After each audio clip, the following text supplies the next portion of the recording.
Blood dripped from Lily Sinclair's hand as she swung her axe into a thick oak log, the wood splitting with a satisfying crack.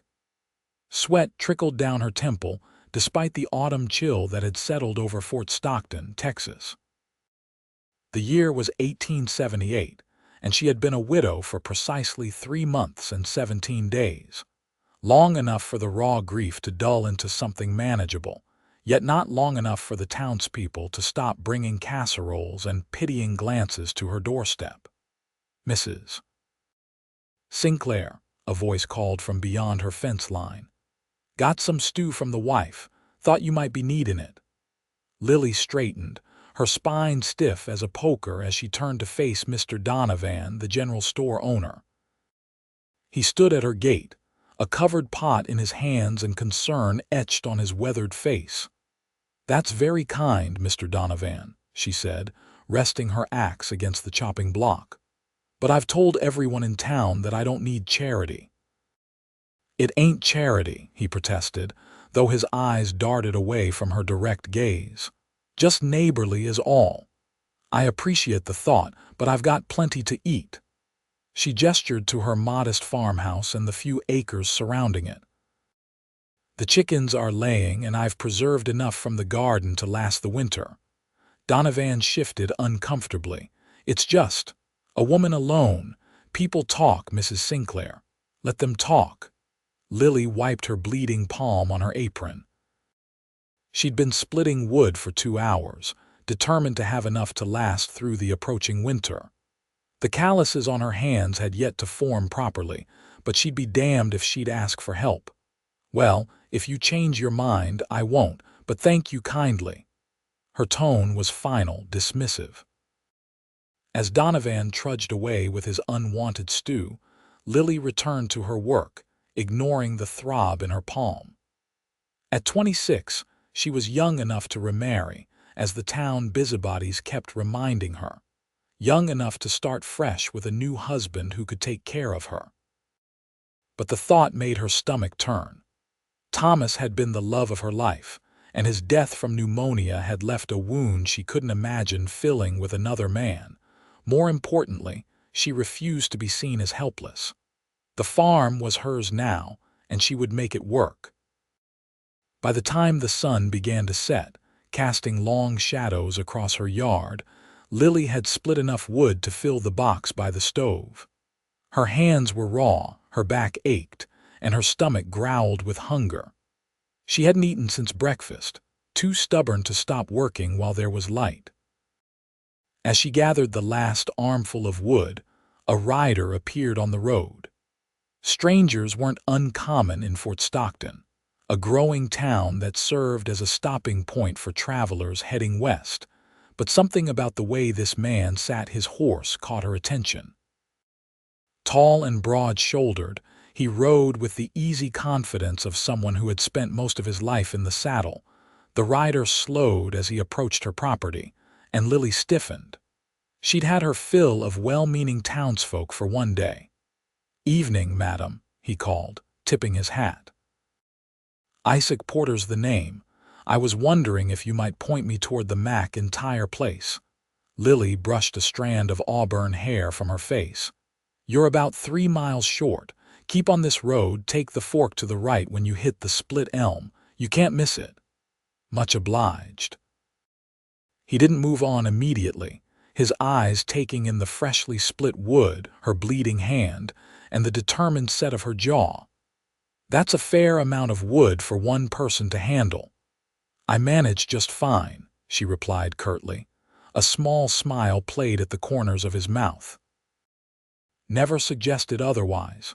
He touched the brim of his hat again.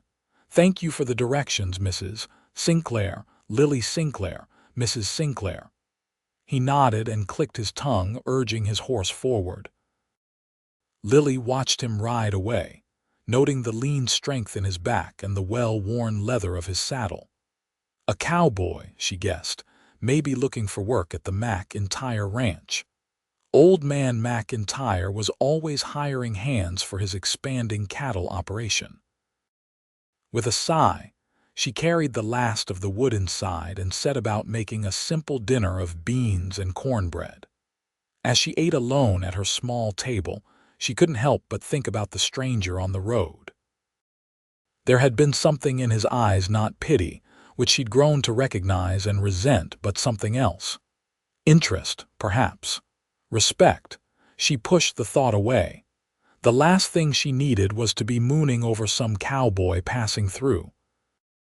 She had a farm to run, winter preparations to complete, and a life to rebuild. Alone. The following morning dawned clear and cold. Lily was up before the sun, feeding the chickens and milking her single cow, Bessie. The routine work grounded her, gave her purpose when grief threatened to pull her under. She was just finishing her chores when she heard the sound of hooves approaching.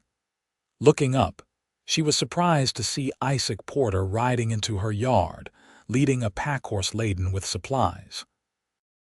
"Mr. Porter," she said, wiping her hands on her apron, "I believe I gave you the correct directions yesterday." "You did indeed, Mrs. Sinclair." He dismounted with fluid grace. "I found the McIntyre place without trouble. Then may I ask why you've returned to my farm?" "I've come with a proposition." He removed his hat, revealing dark hair that curled slightly at the ends. His eyes, she noted, were a deep blue, framed by lines that suggested both laughter and long days in the sun. "I'm not interested in propositions, Mr. Porter." "You haven't heard it yet," he said, undeterred. "McIntyre mentioned that you've been running this place alone since your husband passed, said you're too stubborn to accept help." Anger flashed through her. "What I do with my farm is no one's business but my own." "Agreed," he said simply. "But winter's coming, and from what I can see, you've got repairs that need doing. Fences that won't keep out coyotes, a barn roof that's seen better days." Lily crossed her arms. "And you're offering what? Charity?" "No, madam." He met her gaze steadily. "I'm offering labor in exchange for room and board. I need a place to stay for a few months, and you need an extra pair of hands. Call it partnership." "Partnership," she repeated skeptically. "Yes, madam. I work your farm, help with the heavy lifting, make repairs.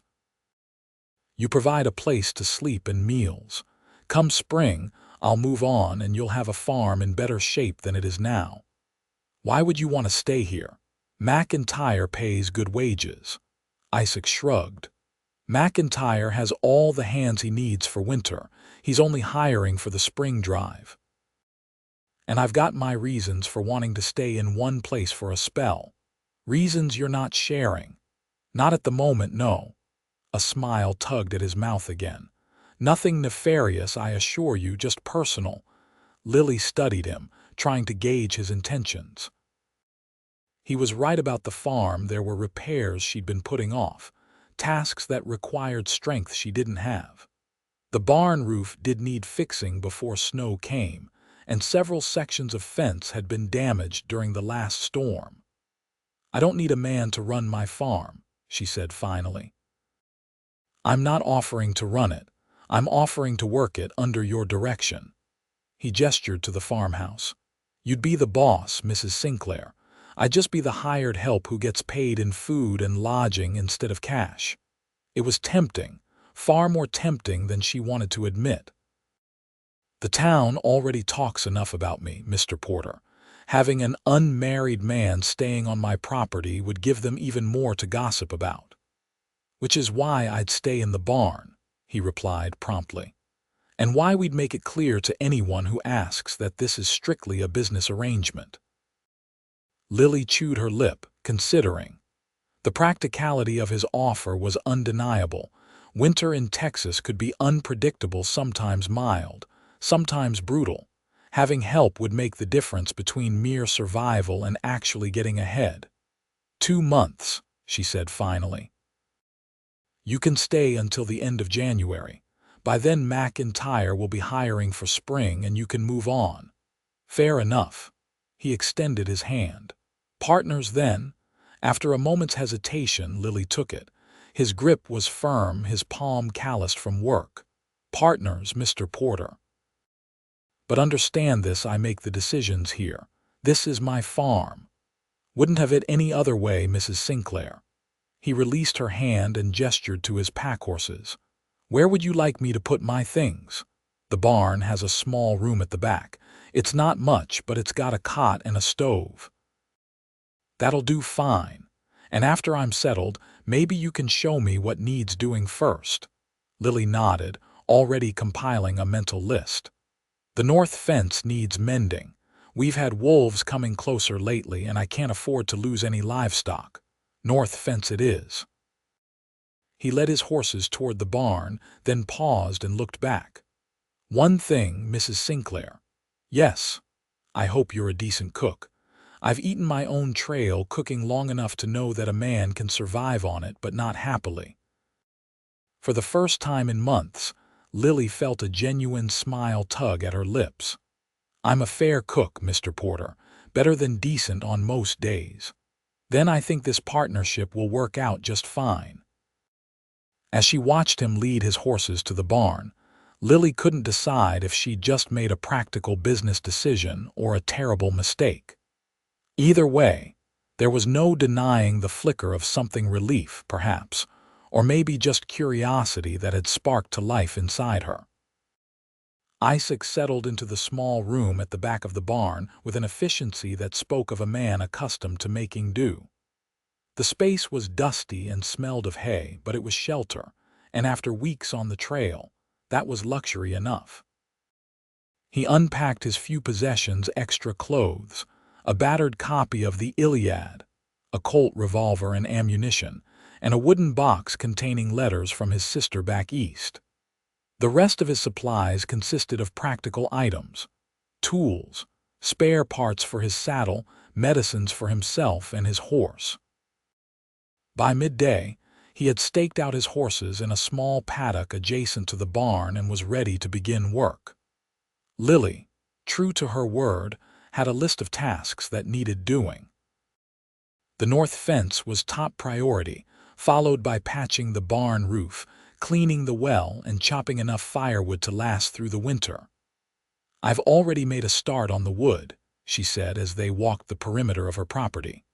But there's plenty more to do. I noticed your technique yesterday, Isaac commented. You're swinging too hard. It's not about force, it's about placement and momentum. Lily's chin lifted. I've split enough wood to keep myself warm so far, and bloodied your hands in the process. When she shot him a sharp look, he raised his hands in a placating gesture. Just an observation, Mrs. Sinclair. No criticism intended. They reached the damaged section of fence, where several posts had rotted at the base and toppled over.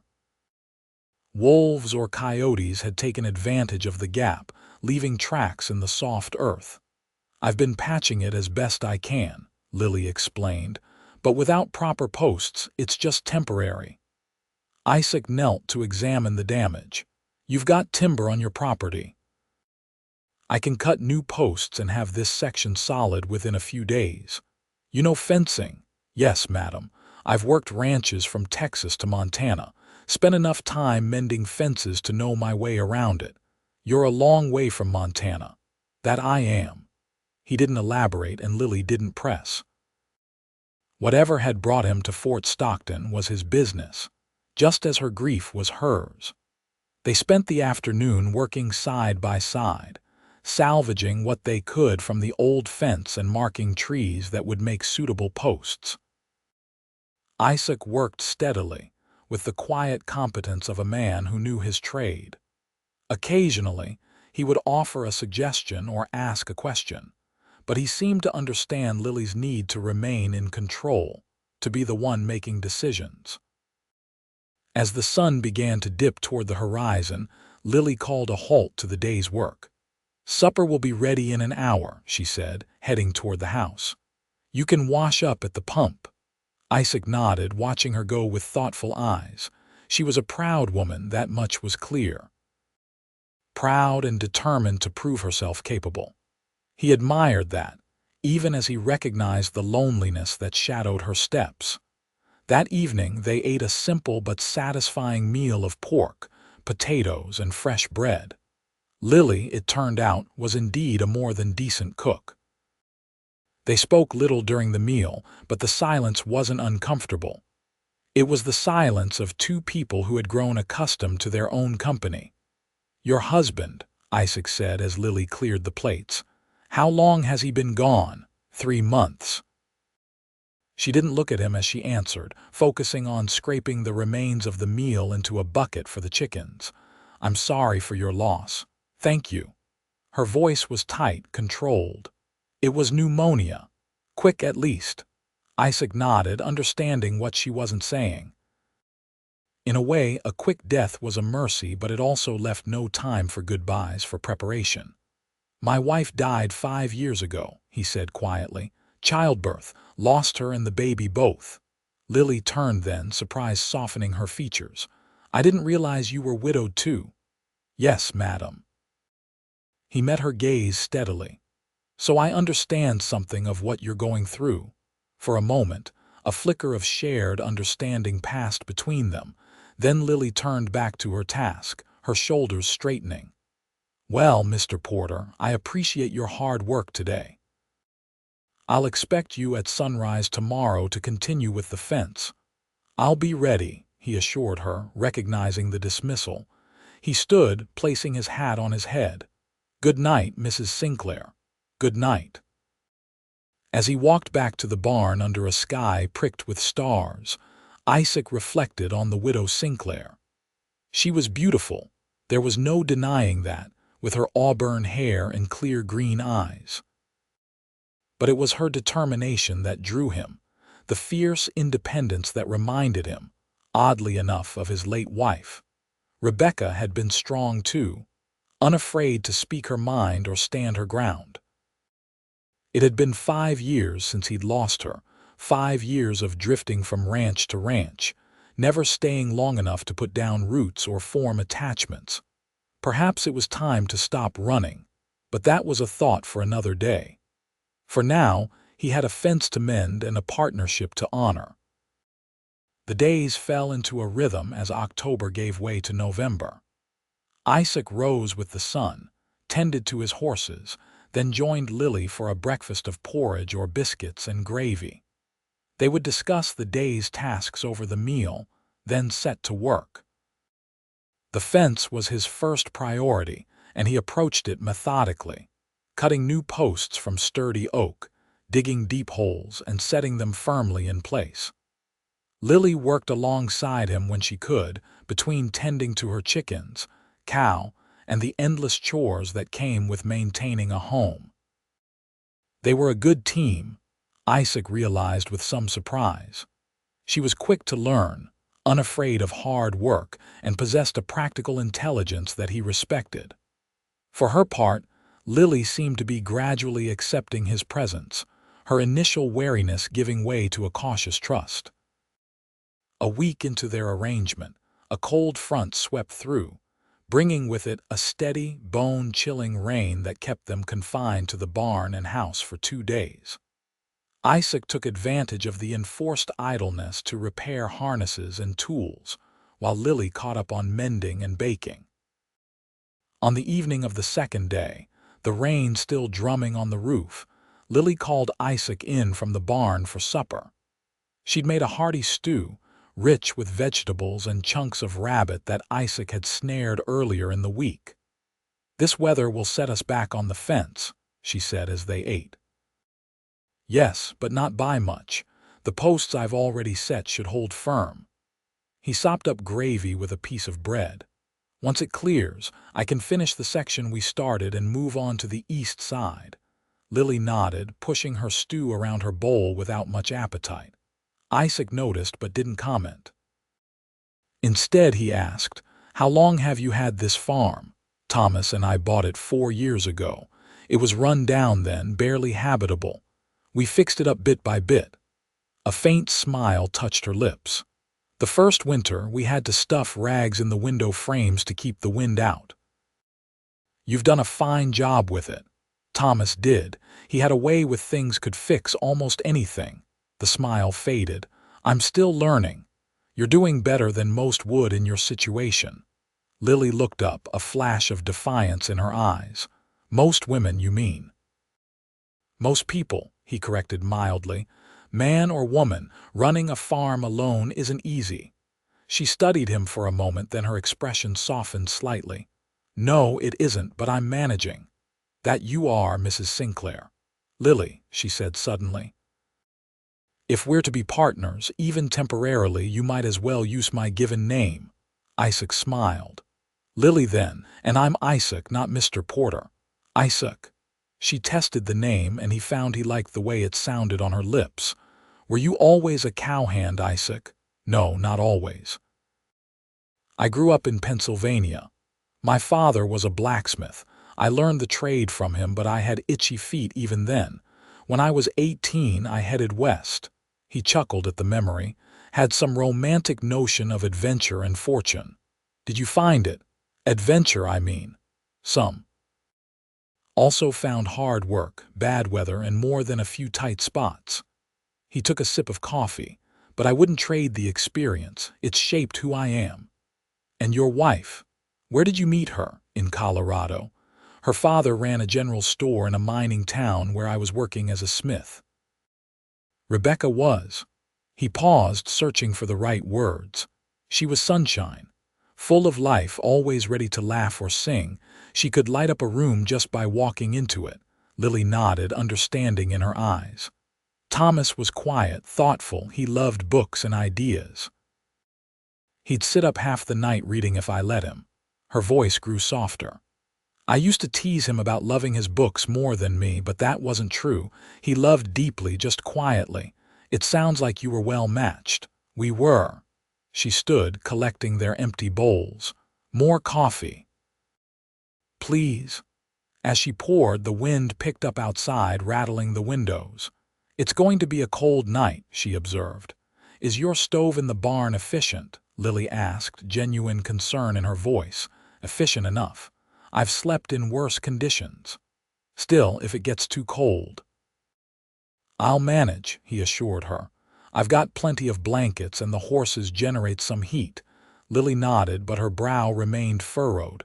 The offer stands. There's a settee in here if you need it. I appreciate that. He finished his coffee and stood. But for now, I'd best get back to the barn. Those horses will be wondering where their evening feed is.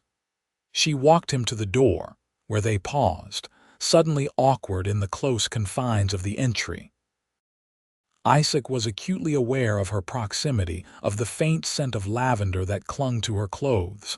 Thank you for supper, Lily. It was delicious. You're welcome. She tucked a strand of hair behind her ear. Good night, Isaac. Good night.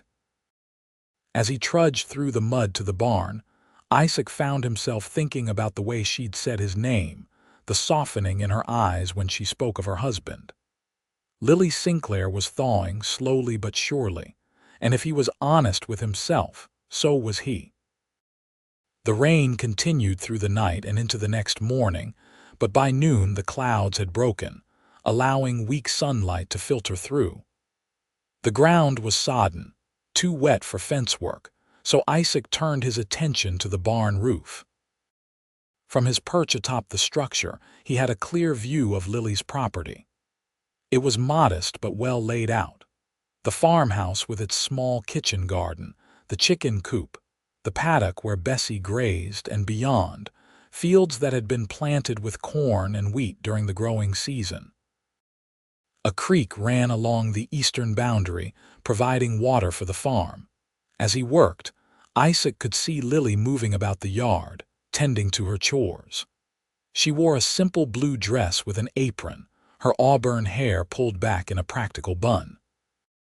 Even from a distance, there was something compelling about her, a grace in her movements, a quiet dignity in the way she carried herself. He was still watching her when she looked up, catching him in the act. Rather than looking away, Isaac raised a hand in greeting. After a moment's hesitation, Lily returned the gesture, then continued on her way to the chicken coop. The roof took the better part of 2 days to repair. with Isaac replacing damaged shingles and reinforcing weak spots. By the time he was finished, the ground had dried enough to return to the fence work. As November progressed, the weather grew colder, with frost forming on the ground most mornings. They worked steadily, completing the north fence and moving on to the east side. Isaac also built a new chicken coop, more secure against predators than the old one, and reinforced the walls of the barn in the evenings. They would sit by Lily's stove, warming themselves after the day's labor. Sometimes they talked about their pasts, about books they'd read, about the changing seasons. Other times they sat in companionable silence, Lily mending clothes or making candles, Isaac carving small wooden figures that he seemed to produce without conscious thought. One evening, as November neared its end, Lily asked about the carving he was working on a small, intricately detailed horse. "It's beautiful," she said, watching his hands guide the knife with precise movements. "Where did you learn to carve like that?" "My grandfather taught me." He was a cabinet maker before arthritis bent his fingers. Isaac turned the figure, examining it critically. "It passes the time and it keeps my hands busy." "What do you do with them?" "The carvings," he shrugged. "Give them away, mostly, to children or folks who take a fancy to them." He held out the horse. "This one's for you if you'd like it." Lily took it, running her fingers over the smooth wood. The horse was captured in mid-stride, its mane and tail flowing as if caught by wind. "It's exquisite. Thank you. You're welcome." He began gathering the wood shavings from the floor. "It's the least I can do, considering all the meals you've fed me." "You've more than earned your keep," Lily said. "The farm is in better shape now than it's been since." She trailed off. "Since Thomas died," Isaac finished gently. "Yes." She placed the carved horse on the mantel, positioning it carefully. "I know you'll be leaving soon, but I want you to know that I'm grateful for your help, for our partnership." "I've been thinking about that," Isaac said, his voice casual even as his heart quickened. "About moving on." "Oh." Lily's tone was carefully neutral. "I was wondering if we might extend our arrangement, through the winter at least." Lily looked surprised, then thoughtful. "Why would you want to stay? McIntyre will be hiring soon, as we agreed." "He will," Isaac acknowledged. "But there's still work to be done here. The west fence needs attention, and you mentioned wanting to expand the garden come spring." "That's true, but—" She hesitated. "Isaac, people are already talking. Mrs. Donovan stopped by yesterday while you were out hunting, full of questions about our arrangement." "Let them talk," he said, echoing the words she'd spoken to Mr. Donovan that first day. "Unless the gossip bothers you." "It doesn't bother me," she said quickly. "I just—" She sighed, running a hand over her face. "I don't want you to feel obligated to stay because you pity me." "Pity?" Isaac shook his head. "Lily, the last thing I feel for you is pity." Their eyes met across the small room, and something shifted between them, a recognition of feelings that had been building slowly over the weeks they'd worked side by side. "What do you feel, then?" she asked softly. Isaac set aside his knife and stood, closing the distance between them. He moved slowly, giving her time to step away if she chose. She didn't. "Respect," he said, his voice low. "Admiration, and something I haven't felt in a very long time." Lily's breath caught. "Isaac." He reached out, his calloused fingers gently brushing a strand of hair from her face. "I know it's too soon.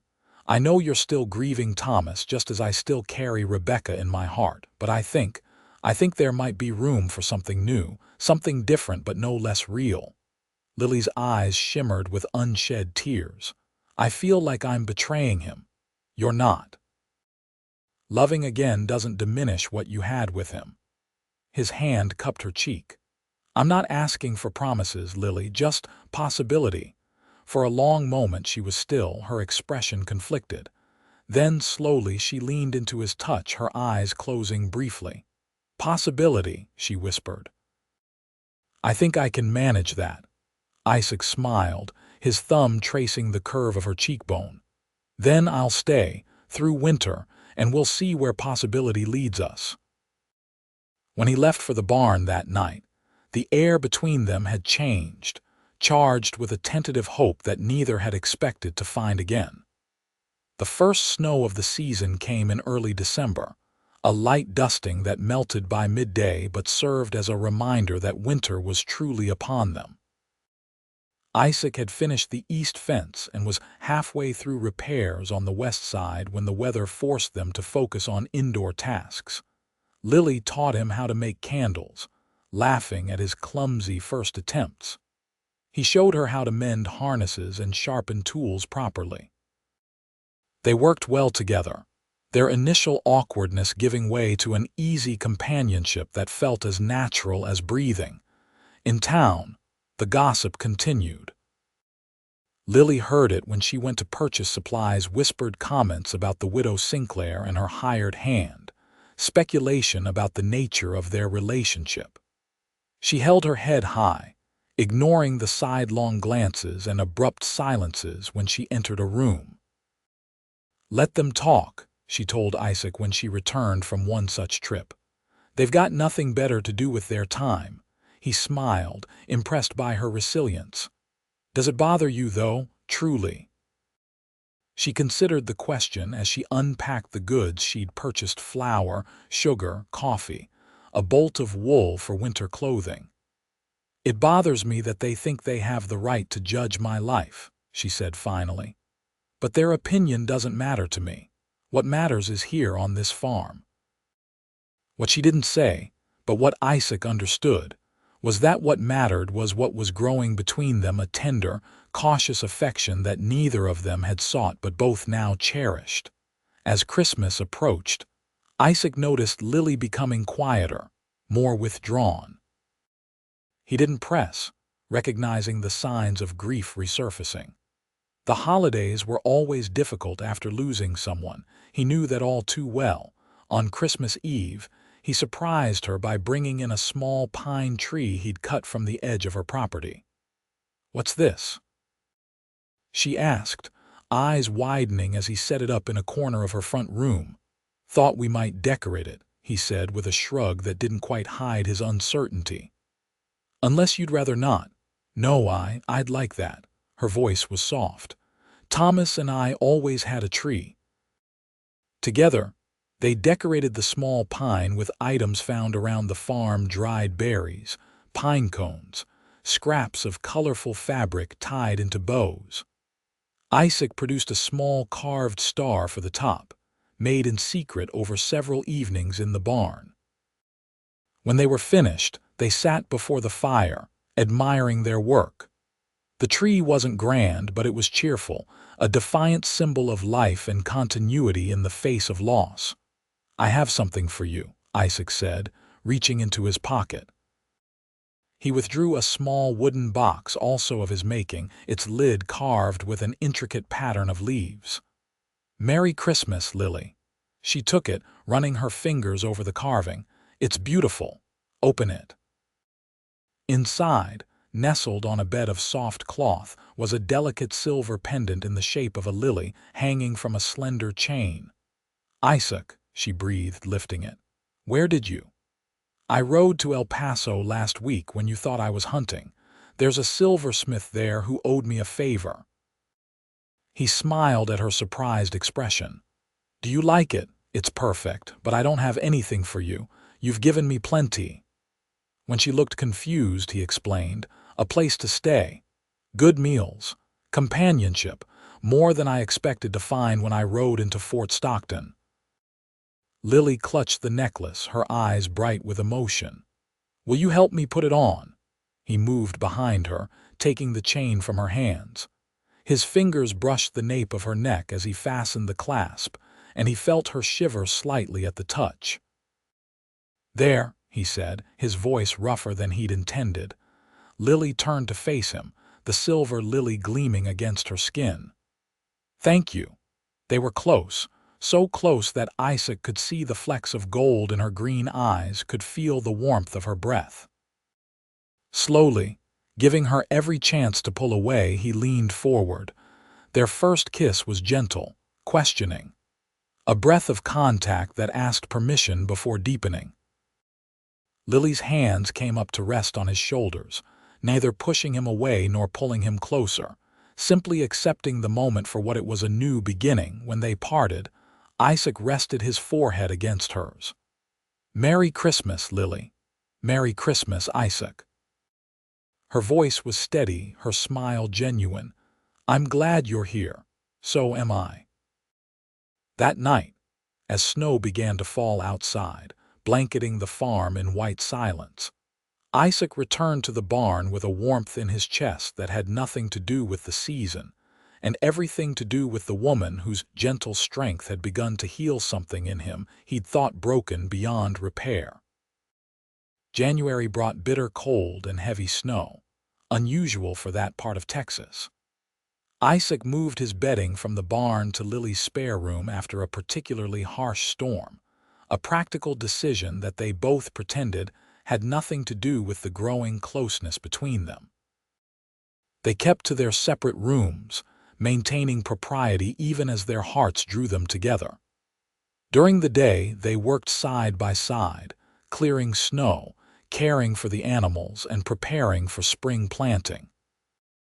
In the evenings, they sat by the fire, talking or reading from Lily's small collection of books. It was during one such evening, with wind howling outside and the fire crackling in the stove, that Lily finally asked the question that had been on her mind for months. "Isaac, why did you really come to Fort Stockton? What were you running from?" He looked up from the book he'd been reading aloud, Dickens' Great Expectations, his expression momentarily guarded. Then he sighed, marking their place with a scrap of paper. "I wasn't running from something so much as looking for something." He set the book aside. "After Rebecca died, I couldn't stay in Colorado, too many memories, so I started drifting, working wherever I could find a job. For 5 years, I never stayed anywhere longer than a season. What changed? I got a letter from my sister. Our father was ill, heart trouble. She asked me to come home." He rubbed a hand across his jaw. "I was on my way to Pennsylvania when I stopped here, thought I'd work for a few months, save up for the rest of the journey. And now I'm not sure what to do." He met her gaze directly. "My sister wrote again last month. Father passed away peacefully in his sleep." "Oh, Isaac, I'm sorry. Thank you. We weren't close, not after I left, but he was still my father." He shrugged, a gesture that didn't quite hide his regret. "In any case, there's nothing drawing me back east now, but nothing keeping you here either once our arrangement ends." Lily's voice was carefully neutral. Isaac leaned forward, his eyes intent on hers. "Isn't there?" The question hung between them, loaded with meaning neither of them had put into words yet.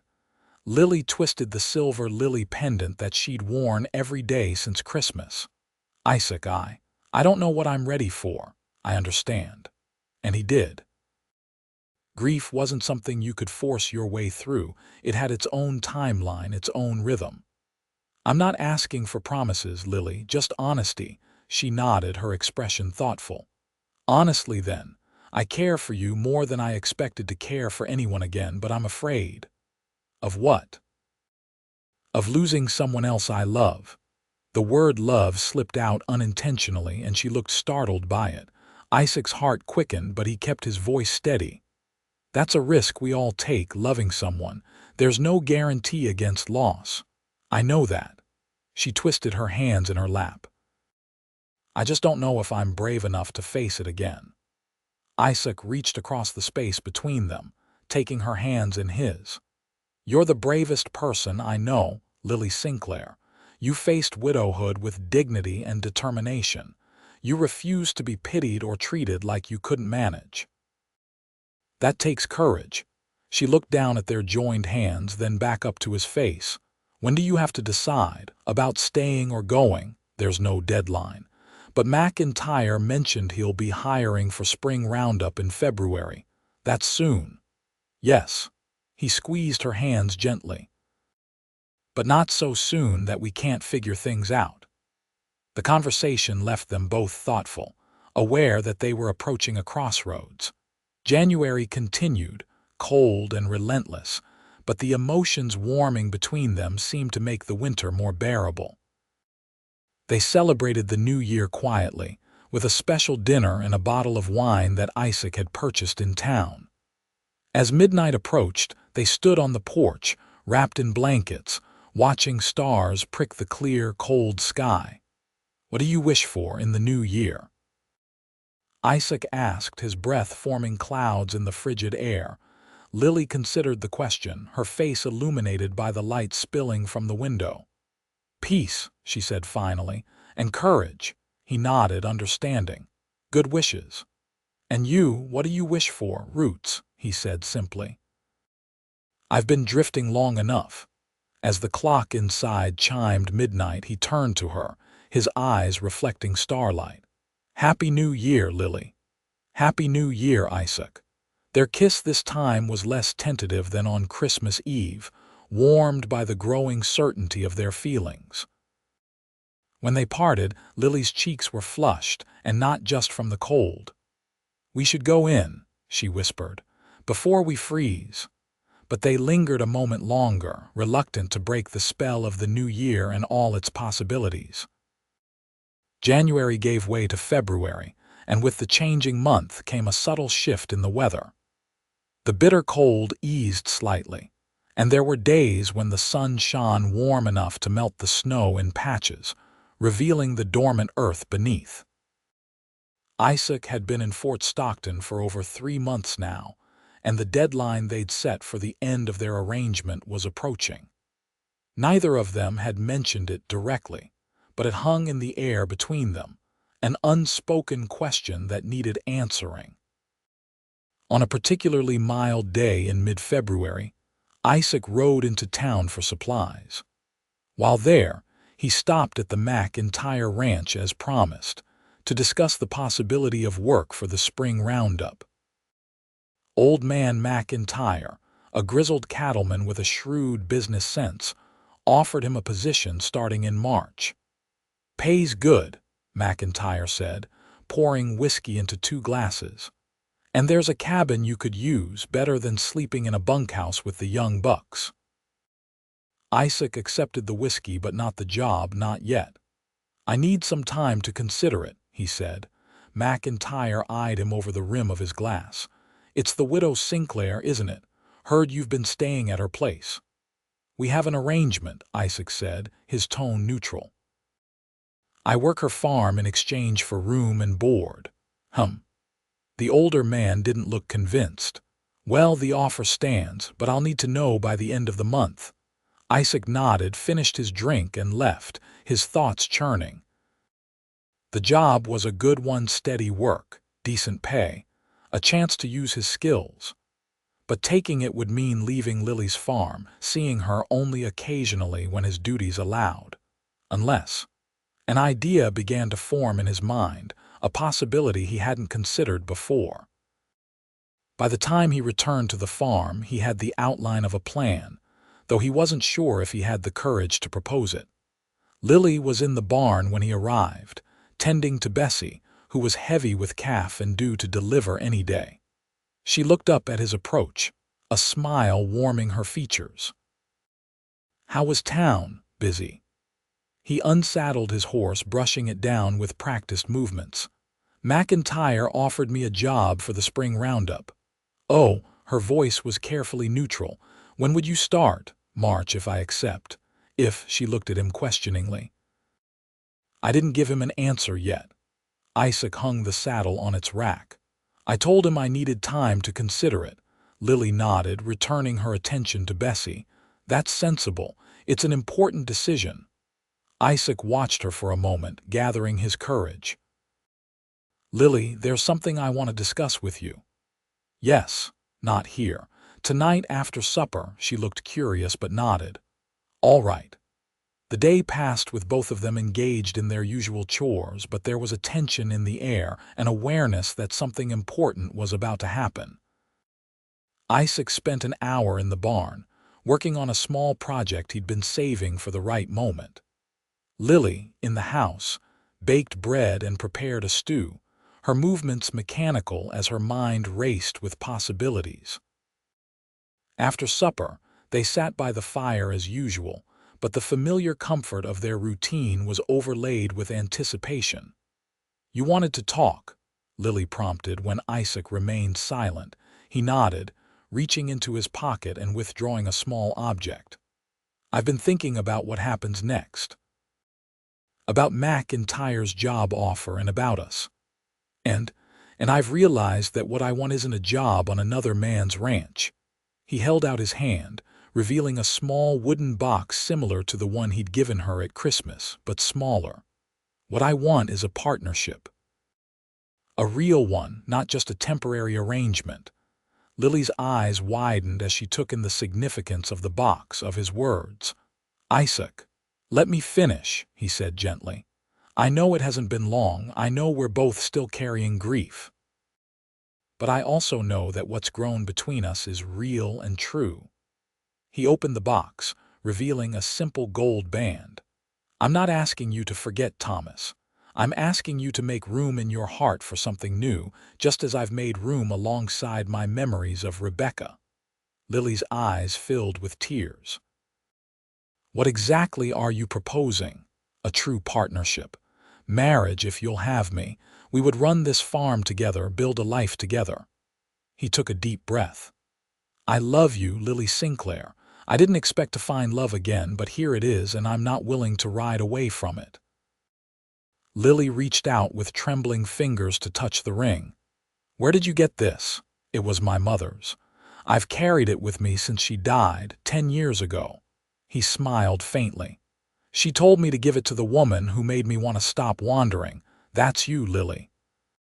She looked from the ring to his face, her expression a mixture of wonder and uncertainty. "Are you sure? This farm, it's not much. It's hard work for little reward sometimes." "I'm sure. I don't need much, just a place that feels like home." He took her hand. "And home, for me, is wherever you are." A tear slipped down her cheek. "I never expected this. When Thomas died, I thought that part of my life was over. And now I find myself hoping again, dreaming again." She squeezed his hand. "I love you too, Isaac. It happened so gradually that I didn't realize it until it was already true." "Is that a yes?" she laughed, a sound of pure joy that filled the small room. "Yes, yes, I'll marry you." Isaac slipped the ring onto her finger, then pulled her into his arms, his kiss filled with promise and passion, and the certainty that this was right. This was where he belonged. When they finally parted, breathless and smiling, Lily rested her head against his chest, listening to the steady beat of his heart. "We'll need to set a date," she murmured. "Soon," he suggested, his arms tightening around her. "Before spring planting." She nodded, content in a way she hadn't been for months. "What will people say, I wonder? The widow Sinclair remarrying so quickly. They'll talk, as they always do." He kissed the top of her head. "But let them talk. What matters is what we know, that this isn't rushed or ill-considered. It's two people who have found each other after loss, who understand the value of second chances." "A partnership," Lily said, echoing his earlier words. "Yes, equal partners in all things." As the fire crackled and night deepened outside, they sat together, planning their future, a future neither had expected but both now embraced with open hearts. They were married 2 weeks later, in a small ceremony at the church in Fort Stockton. The town turned out in force, some out of genuine goodwill, others out of curiosity. Lily wore a simple blue dress and carried wildflowers that Isaac had found growing in a sheltered corner of their land, early harbingers of spring. Mrs. Donna Van, who had been one of the most prolific gossips about their arrangement, was among the first to congratulate them. "Never seen two people better matched," she declared, as if she'd been in favor of the match all along. Isaac just smiled, his hand firm on the small of Lily's back as they accepted congratulations. What mattered wasn't the town's approval, but the commitment they'd made to each other, the future they were building together. That night, as husband and wife, they began that future in earnest, their love transforming from cautious affection to passionate union. In each other's arms they found healing for old wounds, joy in new discoveries, and the profound comfort of belonging. Spring came early that year, with March bringing warm winds and the greening of the land. Isaac and Lily worked side by side, planting an expanded garden, mending the last of the fences, and welcoming Bessie's calf, a healthy heifer that would grow to provide milk for years to come. McIntyre, who had held the job open until the last possible moment, took the news of Isaac's decision with good grace. "Figured as much," he said when Isaac rode over to inform him. "Can't say I blame you. She's a fine woman." "The finest," Isaac agreed. As they settled into married life, they established new routines and traditions. Isaac continued to carve in the evenings, creating beautiful objects for their home and, occasionally, to sell in town. Lily expanded her garden to include medicinal herbs, which she dried and prepared for use by the townsfolk. Their partnership extended beyond the farm. Isaac's blacksmithing skills, unused for years during his drifting days, were put to work in a small forge he built on their property. Soon, farmers and ranchers from miles around were bringing him work horseshoes to forge, tools to mend, even decorative items for their homes. Lily, meanwhile, began selling surplus produce and preserved goods in town. Her jams and pickles became particularly sought after, providing an additional income stream that allowed them to improve the farm incrementally. By the end of their first year of marriage, they had transformed the modest property into a thriving homestead. The house, once a reminder of Lily's loss, became a home filled with laughter and love. The farm, once a burden she'd struggled to maintain alone, became a source of pride and prosperity. And in the spring of their second year together, as the wildflowers bloomed across the Texas landscape, Lily shared news that filled Isaac with both joy and wonder. "We're going to have a child," she told him one evening as they sat on the porch, watching the sunset paint the sky in shades of gold and pink. Isaac's face transformed, disbelief giving way to ecstasy. He knelt before her, placing his hands reverently on her still flat stomach. "A baby," he whispered, "our baby." Lily covered his hands with hers, tears of happiness shimmering in her eyes. "Our child, our future." As the sun dipped below the horizon, casting long shadows across their land, they held each other close, marveling at the journey that had brought them to this moment. From grief had come healing, from charity refused had come partnership embraced, from two broken hearts had come one family, whole and hopeful. Their child, a son they named Samuel Thomas Porter, was born in the winter of 1880, healthy and strong-lunged. Isaac carved a cradle for him, Lily sewed tiny clothes, and together they introduced their son to the farm that would be his heritage. "Look, Samuel," Lily would say, carrying him outside to feel the sun on his face. "This is your home." And Isaac, watching his wife and son, would think of the day he'd ridden into Fort Stockton, a drifter with nowhere to call home. How strange and wonderful that he'd found not just shelter but belonging, not just work but purpose, not just companionship but love. The years passed, and the Porter farm prospered. They added to their livestock, expanded their fields, and welcomed two more children, a daughter, Rebecca, named for Isaac's first wife, and another son, James, who had Lily's auburn hair and Isaac's love of carving. Fort Stockton grew as well, transitioning from frontier town to established community. The railroad came, bringing new opportunities for trade. Isaac's blacksmithing business expanded, and Lily's preserved goods found markets as far away as El Paso. But through all the changes and growth, the foundation of their success remained the same: the partnership they had forged that autumn day when a stubborn widow had refused charity, and a perceptive cowboy had offered something far more valuable: respect, recognition, and eventually, love. On their 10th wedding anniversary, as they sat on their porch watching their children play in the yard, Lily leaned against Isaac's shoulder. "You ever think about it?" she asked. "How different our lives might have been if you hadn't stopped that day?" Isaac considered the question, his hand finding hers as naturally as breathing. "Sometimes. I might still be drifting, never staying long enough to put down roots. And you?" "I'd probably still be here," Lily mused. "Still splitting wood with poor technique, still refusing help out of pride." "You were never just proud, Lily. You were determined to make it on your own, to honor Thomas's memory by keeping the farm going." He squeezed her hand. "That determination is one of the things I love most about you." She smiled, watching as Samuel taught his younger siblings how to feed the chickens without frightening them. "And what about you? What would you have missed most if you'd ridden on?" "This," he said simply. "All of it. The farm, the family we've built, waking up beside you every morning." He turned to face her, his expression serious. "I spent 5 years wandering, Lily, looking for something I couldn't name.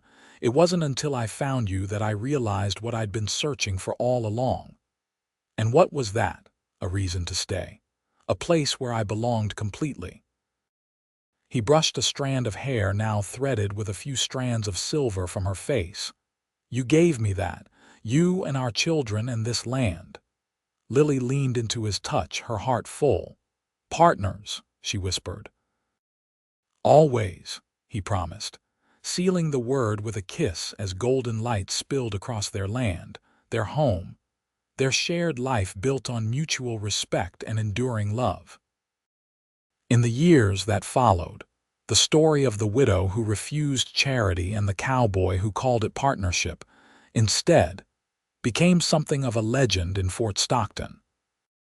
It was a tale told to illustrate the power of resilience, the possibility of second chances, and the profound strength that comes from facing life's challenges not alone, but side by side, equal partners in all things.